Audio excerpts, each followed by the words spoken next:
Hi everyone, let's go through this one. Quadratic cuts the x-axis at 3 and -2 and the y-intercept is 12. We need to write the quadratic in general expanded form. Sketching the graph could be useful. So I'm going to write down x is equal to 3, that's what is given, and x is equal to -2, and the y-intercept is given, so when x is equal to 0, y is equal to 12. So next thing I'm gonna do is sketch the graph. X, y coordinate.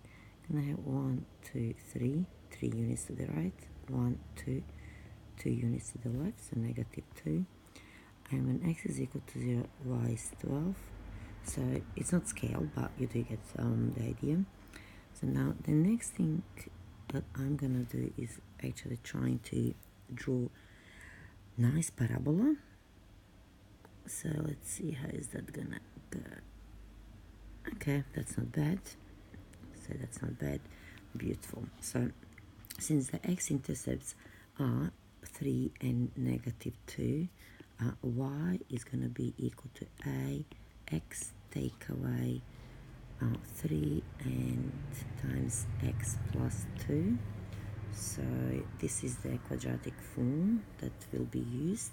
So and as we do know from here, when x is equal to 0, y is equal to 12. So we're going to substitute that.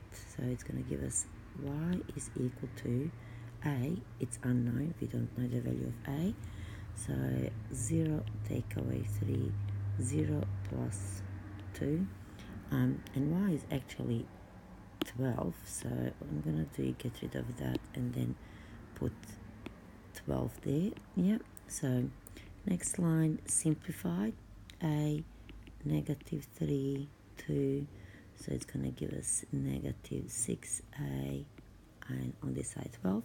Divide both sides by -6, -6, -6, and this is going to give us a is equal to -2.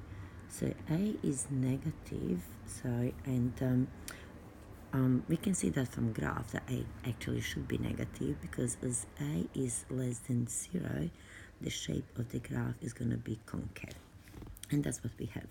So the question is asking us to write this in general expanded form.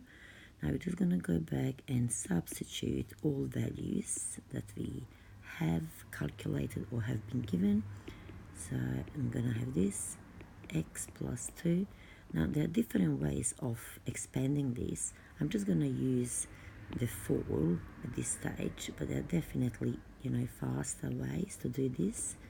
So multiply everything plus 2x, then -3 times x, -3x, -3 times 2, going to be -6, close the brackets. We can expand this, first simplify, so collect like terms, plus 2x take away 3x is -x, and take away 6, and multiply every single term inside the brackets by -2. It's going to give us -2x to the power of 2 plus 2x and plus 12, and this is our quadratic in general form. Nice. Bye. So it's going to be